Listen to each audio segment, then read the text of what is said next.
جب صحرا کی تپتی ریت ہواؤں کے ساتھ سرگوشی کرتی ہے تو ایک چیز بڑی واضح بتاتی ہے کہ حضرت عمر رضی اللہ تعالیٰ عنہ شجاعت، اطاعت اور قناعت کے بے مثال پیکر ہیں۔ تیر اندازی، پہلوانی اور خطابت میں آپ نے مہارت حاصل کی۔ اسی زمانے میں ہی لکھنا پڑھنا سیکھ لیا تھا۔ رواج زمانہ کے مطابق تعلیم کے بعد فکر معاش کی طرف متوجہ ہوئے اور عرب کے اہم مشغلہ تجارت کو اپنے روزگار کا سامان بنایا۔ تجارت کے سلسلے میں آپ نے دور دراز ممالک میں سفر کیے، اس سے آپ کو بڑے تجربات حاصل ہوئے۔ خودداری، بلند حوصلے، معاملہ فہمی اور دور اندیش نگاہی اس کا نتیجہ تھا۔ قبائل کے درمیان معمولی رنجشوں کو اپنے غیر معمولی فہم اور تدبیر سے بہت جلدی حل فرما لیا کرتے تھے۔ عمر کا 27واں سال تھا کہ ریگستان عرب میں آفتاب اسلام طلوع ہوا۔ مکے کی وادیوں سے توحید کی صدا بلند ہونے لگی۔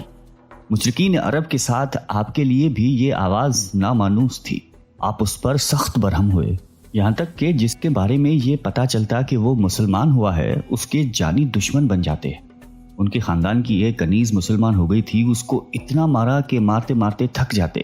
اس کنیز کے علاوہ بھی جس پر زور چلتا اس کو خوب مارتے پیٹتے، لیکن اسلام کا نشہ ہی ایسا تھا جو ایک بار چڑھ جاتا تو اترنے کا نام ہی نہیں لیتا تھا۔ ان تمام سختیوں سے ایک شخص کو بھی اسلام سے نہ اتار سکے۔ قریش میں سیدنا عمر فاروق رضی اللہ تعالیٰ عنہ کی طرح ابو جہل بھی مسلمانوں کی دشمنی میں صف اول میں تھے۔ ایک دن نبی اکرم صلی اللہ علیہ وآلہ وسلم نے دعا فرمائی کہ اے اللہ، اسلام کو یا تو عمر بن خطاب یا ابو جہل کے ذریعے معزز کر دے۔ مگر یہ دولت تو ازل سے ہی سیدنا عمر فاروق رضی اللہ تعالیٰ عنہ کی قسمت میں لکھی جا چکی تھی۔ دعا نبی کی ہو تو اثر کیسے نہیں دکھاتی۔ اسلام کا سب سے بڑا دشمن جانثار اور دوست ہو گیا۔ اللہ نے عمر فاروق کو اسلام کی نعمت سے نواز دیا۔ ان کے اسلام لانے سے ایک زلزلہ برپا ہوا۔ مشرکین ان کے گھر کے ارد گرد جمع ہو کر نعرے بازی کرنے لگے، صبا عمر، صبا عمر، عمر بے دین ہو گیا۔ لیکن کسے معلوم تھا کہ عمر فاروق نے اپنی زندگی کا مقصد جان لیا تھا۔ سیدنا عمر فاروق رضی اللہ تعالیٰ عنہ کے اسلام لانے سے ایک نیا دور شروع ہو گیا۔ اس وقت 40 کے قریب افراد اسلام میں داخل ہو چکے تھے، لیکن وہ نہایتی بے بسی اور مجبوری کی زندگی بسر کر رہے تھے۔ اعلانیہ فرائض مذہبی ادا کرنا تو درکنار، اپنے آپ کو مسلمان ظاہر کرنا بھی خطرے سے خالی نہیں تھا۔ کعبہ میں نماز پڑھنا تو ناممکن تھا۔ آپ نے مشرکین کو جمع کر کے بڑی جرأت مندی اور بہادری سے اپنے اسلام کا اعلان کیا۔ کسی میں اتنی ہمت نہیں تھی کہ آپ کے سامنے کھڑا ہوتا۔ آپ کے ماموں نے دیکھا کہ اسلام کا معاملہ تازہ ہے، کہیں مشرکین کوئی نقصان نہ پہنچاتے، چنانچہ انہوں نے اپنی امان میں رکھ لیا۔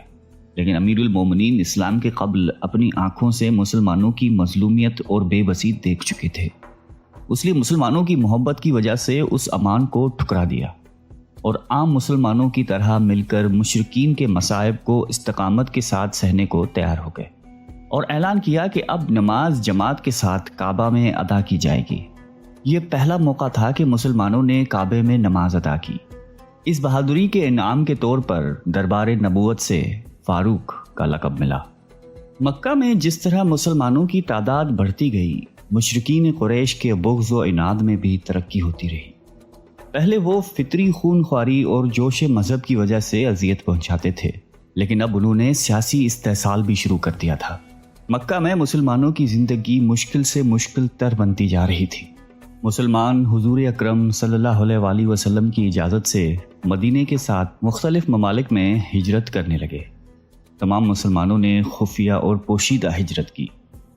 اس کے مقابلے میں سیدنا عمر فاروق رضی اللہ تعالیٰ عنہ نے آپ صلی اللہ علیہ وسلم سے اجازت ہجرت طلب کی۔ اجازت ملنے پر جس شان و شوقت سے آپ نے ہجرت کا سفر شروع کیا وہ قابل بیان ہے۔ آپ نے گردن میں تلوار لٹکائی، تیر نکال کر ہاتھ میں رکھے، کعبہ کے پاس آئے، 7 دفعہ طواف کیا اور مقام ابراہیم پر 2 نفل ادا کیے۔ اشراف قریش کعبے کے ارد گرد چھوٹی چھوٹی جماعتوں میں بٹ کر بیٹھے ہوئے تھے۔ آپ ہر جماعت کے پاس آتے اور فرماتے کہ تمہارے چہرے خاک آلودہ ہوں، جو چاہتا ہے کہ اس کے بچے یتیم ہوں، اس کی بیوی بیوہ بنے، وہ اس وادی کے پار آ کر میرا مقابلہ کرے۔ سنو، میں مدینے ہجرت کر رہا ہوں، کون ہے مقابلے کو تیار؟ آئے میدان میں۔ للکار فاروقی کے سامنے سب کی بہادری دم توڑ گئی اور کوئی بھی مقابلے کو تیار نہ ہوا۔ اس کے بعد جماعت در جماعت ہجرت کر کے مدینے میں جمع ہونے لگے، حتیٰ کہ سرور کونین صلی اللہ علیہ وآلہ وسلم خود ہجرت کر کے مدینے نازل ہوئے۔ آپ صلی اللہ علیہ وآلہ وسلم نے مہاجرین اور انصار کے درمیان بھائی چارہ قائم کیا۔ انصار نے اس میں جان نثاری کی مثالیں قائم کر دی تھی۔ مدینے میں اب مسلمان سکون و اطمینان کے ساتھ عبادت کرنے لگے تھے کہ غزوہ بدر کا عظیم موقع پیش آیا۔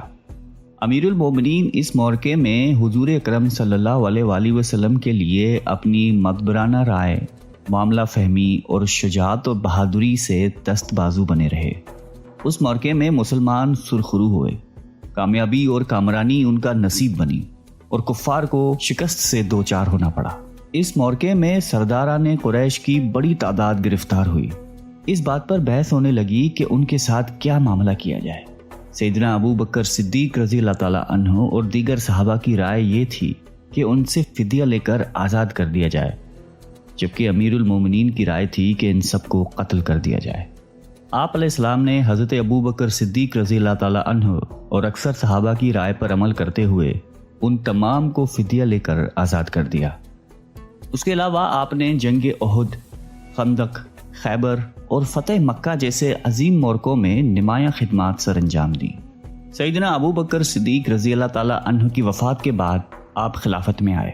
اپنے 10 سال کی دور خلافت میں فارس، روم، ایران، عراق، شام، بیت المقدس جیسے عظیم سلطنتوں کو فتح کیا۔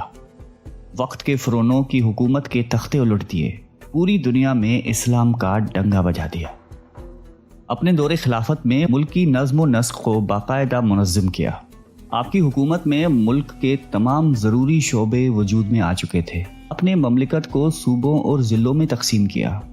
ہر صوبے میں بڑے عہدیدار مقرر کیے، جن میں حاکم صوبہ، قاضی، فوجی محکمہ، منشی، کلرک وغیرہ شامل تھے۔ ملکی و قومی مسائل مجلس شوری میں پیش ہو کر طے پاتے تھے۔ آپ اپنے دور خلافت میں حکام اور حکومی ملازمین کی کڑی نگرانی کرتے تھے۔ اگر ضرورت پڑتی تو عدالت کے کٹہرے میں لا کر کھڑا کر دیتے تھے۔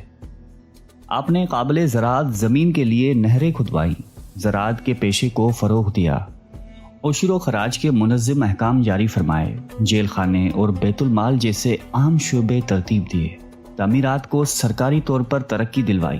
آپ نے نئی آبادیاں قائم کی جس میں بصرہ، کوفہ اور دیگر شہر شامل ہیں۔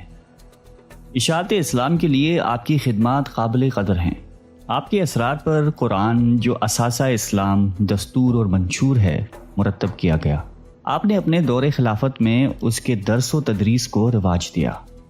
معلمین، حفاظ اور موزنین کی تنخواہیں مقرر کی۔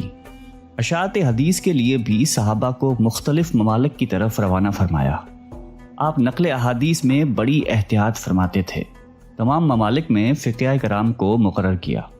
مختلف فقہی مسائل میں صحابہ سے مشورہ کر کے ایک رائے طے کرواتے تھے۔ مسجد نبوی کو وسعت دی، نئی مساجد تعمیر کروائیں، ان کی ضروریات کا بندوبست کروایا، حرم کی توسیع کی۔ آپ کے دور خلافت کا نمایاں وصف عدل و انصاف تھا۔ شاہ و گدا، امیر و غریب، عزیز و بیگانہ، سب کے لیے ایک ہی قانون تھا۔ عدل فاروقی کا دائرہ صرف مسلمانوں تک محدود نہیں تھا، بلکہ ان کا دیوان عدل مسلمان، یہودی اور عیسائی سب کے لیے یکساں تھا۔ آپ فطرتاً ذہین اور صائب الرائے تھے۔ آپ کی رائے کے مطابق کم و بیش 20 آیتوں کا نزول ہوا، جنہیں موافقات عمر کے نام سے یاد کیا جاتا ہے۔ اسیران بدر، اذان، حرمت شراب، مقام ابراہیم کو مسلح بنانا اور ازواج مطہرات کے پردے سے متعلق آراء مشہور ہیں۔ قربت نبی علیہ السلام کی وجہ سے آپ کو احکام میں بہت مہارت تھی۔ اس کے باوجود بھی کسی مسئلے میں الجھن ہوتی تو بلا پسو پیش صحابہ سے دریافت فرما لیتے۔ قرآن مجید کی تلاوت کرتے وقت مجتہدانہ انداز سے بڑا غور فرماتے تھے۔ اس کی بدولت قرآن مجید سے دلائل دینے میں بڑی مہارت تھی۔ آپ کے اخلاق و عادات دین محمدی کی عملی تصویر تھے۔ آپ کے آئینہ اخلاق میں خلوص، دنیا کی لذتوں سے اجتناب، حفظ لساں، حق پرستی، راست گوئی، تواضع اور سادگی کا عکس نمایاں نظر آتا تھا۔ جنت کا پروانہ ملنے کے باوجود آپ کا خوف خداوندی اور خشیت الہی قابل دید تھی۔ رات بھر عبادت، ذکر و اذکار میں مشغول رہتے، نماز میں عموماً ان آیات کی تلاوت فرماتے جس میں خدا کی عظمت و جلال کا بیان ہو۔ ان کی آیات کی وجہ سے آپ اس قدر روتے کہ ہچکی بن جاتی۔ سیدنا عمر فاروق رضی اللہ تعالیٰ عنہ کے دل میں حب رسول اور اتباع سنت رچی بسی ہوئی تھی۔ آپ جمال نبوت کے سچے شیدائی تھے۔ اس راہ میں جان و مال، آل و اولاد، عزیز و اقارب کی قربانی سے پیچھے نہیں ہٹتے تھے۔ زہد و قناعت کا پیکر تھے۔ دنیا کی طلب، حب جا و مال سے نفرت فرماتے تھے۔ آپ کی زندگی نہایت سادہ تھی۔ کھانے میں بغیر چھنے ہوئے آٹے کی معمولی روٹی اور روغن زیتون ہوتا تھا۔ خلافت ملنے کے بعد نہایت محتاط ہو گئے تھے۔ فقر و فاقہ اور تنگ دستی سے زندگی بسر کر لیتے تھے۔ نہایتی متواضع شخصیت کے مالک تھے۔ خاکساری کا یہ عالم تھا کہ کاندھوں پر مشکیزہ رکھ کر بیوہ عورتوں کے لیے پانی بھر لاتے تھے۔ بازار سے ان کو سودا وغیرہ لا کے دیتے تھے۔ آپ کی زندگی رحم دلی سے بھرپور تھی، البتہ دینی معاملات میں سختی تھی۔ آپ اپنے بچوں اور ازواج سے نہایتی محبت کرتے تھے۔ فیروز نامی ایک پارسی غلام نے آپ سے اپنے آقا کے بھاری محصول کی شکایت کی۔ شکایت بے جان تھی، اس لیے آپ نے کوئی توجہ نہ کی۔ اس پر وہ آگ بگولا ہوئے اور صبح کی نماز میں خنجر لے کر اچانک حملہ کر دیا اور مسلسل 6 وار کیے۔ زخم ایسا کاری تھا کہ آپ اس سے جان بر نہ ہو سکے۔ آخری وقت میں اہم وصیتیں کی۔ 3 دن اس کشمکش میں رہ کر محرم کی پہلی تاریخ ہفتے کے دن 24 ہجری کو اسلام کا عظیم چراغ بجھ گیا اور اپنے محبوب آقا کے پہلو میں ہمیشہ کے لیے میٹھی نیند سو گیا۔ اللہ تعالی ہم سب کو قلب سلیم عطا فرمائے اور قرآن اور حدیث پہ چلنے کی توفیق عطا فرمائے۔